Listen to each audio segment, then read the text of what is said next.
What's going on, everyone? Moose here, Airguns of Michigan, and today I am finally able to get out with the Krait X 22 caliber. I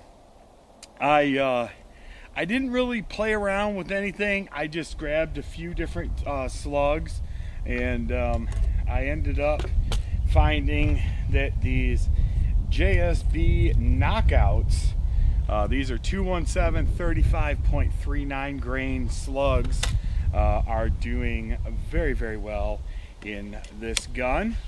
So we're down at 100 yards. We've got our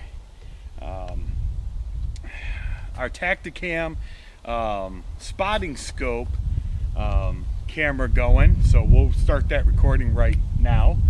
And let's go ahead and just, I haven't done a ton. This is the Element Helix 4 to 16 first focal plane.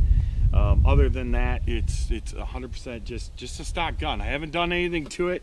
I actually did attempt to turn the hammer spring just a tad, but really nothing really happened. So at least, well, let me rephrase that.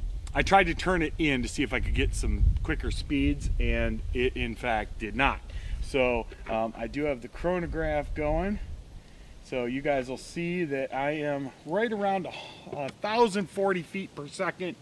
And let's just go ahead and put a small group together. We're just going to go for that bottom right target down there on that target there. We're not going to hold for wind or anything. We're just going to see what happens.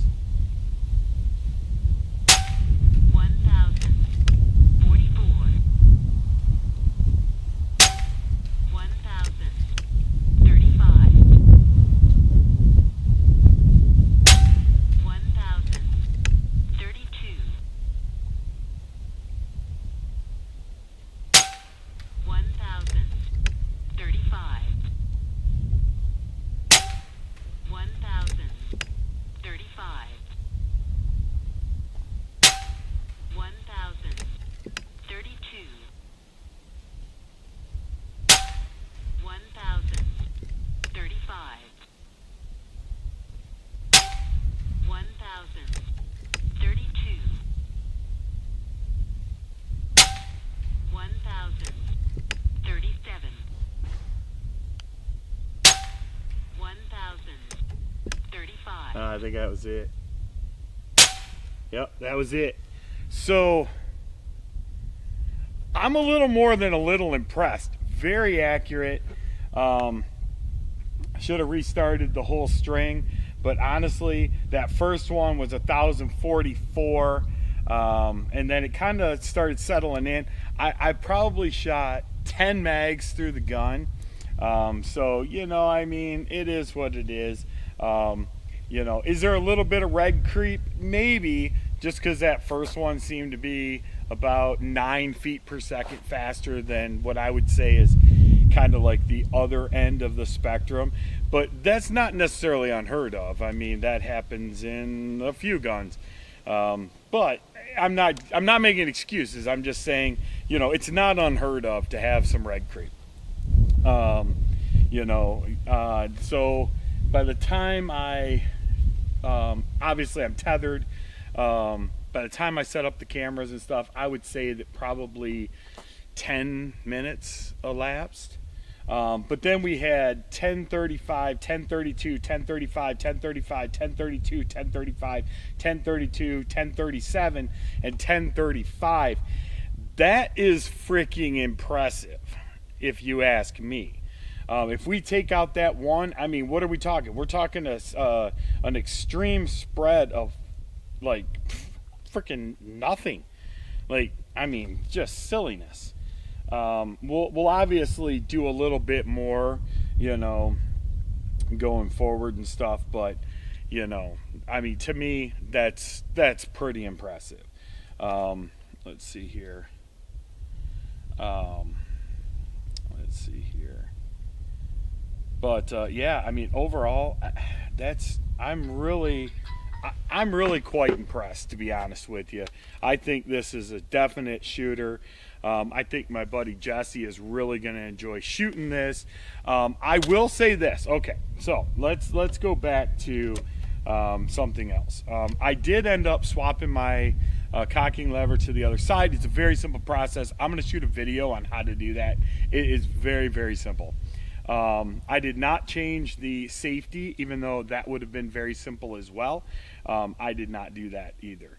But I will say that these stock magazines, I wanted to really be shooting my Zan 33 grains, or, you know, somewhere in there. They will not work in this magazine. The slugs are just too big. So, unfortunately, I'm either going to have to look into some aftermarket magazines, somebody who's made something for this gun that can hold a little bit bigger, or we're going to be shooting knockouts, which is not a bad thing. I'm not mad about that. I don't think that that's a bad situation to be in. It's just, I know that for shooting NRL, it would be nice to have a little bit heavier than a 25, 26 grain slug. It'd be nice to be able to hit that thing out there at, you know, 34, you know, even 40 grain. I don't know. You know, we haven't gotten out and really kind of hunkered down and shot it. So with that being said, though, there you go. The first group on film with my Krait X. You know, once again, big shout out to Constantine over there at Airmaks Arms, and huge shout out to Mike over at Utah Air for helping me to get this thing back here to me, and Justin and all the guys out at Utah. Thanks so much for helping me to get this gun from Constantine. But with that being said, man, I dig it. So far, so good. There's going to be more. You know, it's still a little brisk and cool today. My hands are starting to get a little numb, so now's probably a good time. But till next time, I'm Moose. Don't forget to subscribe if you haven't already. Give that thumbs up button a click if you would. It only helps me out. It doesn't hurt you any. It doesn't cost you a penny. It just kind of helps me out. But till next time, be good to each other, and God bless.